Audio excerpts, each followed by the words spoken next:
Are you ready to unlock the full creative potential of your iPad 10th generation with the Apple Pencil?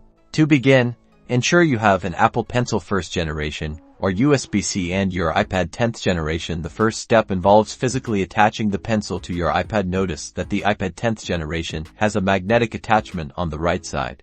It is the only place the 1st-gen pencil will charge. Simply bring the Apple Pencil close to the right edge of your iPad. You'll feel a click or a secure attachment as the magnets snap into place. This means the pencil is connected and ready to pair. Now, for pairing and initial setup, the process can differ slightly depending on which generation Apple Pencil you're using. If you have the Apple Pencil 1st generation and your iPad 10th generation, simply attach the Apple Pencil on the right side to begin charging and pairing. Afterwards, the iPad will show you a pop-up prompting to connect. If that doesn't work, or if you have issues, head to your iPad settings and tap on BLUETOOTH. Locate your Apple Pencil in the list of devices. It also helps for the first time to have your Apple Pencil charged. If the pencil is not visible, try detaching and reattaching the Apple Pencil to your iPad.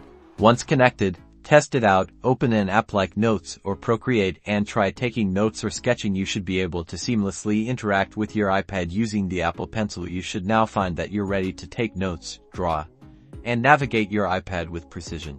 Enjoy your newfound creative freedom.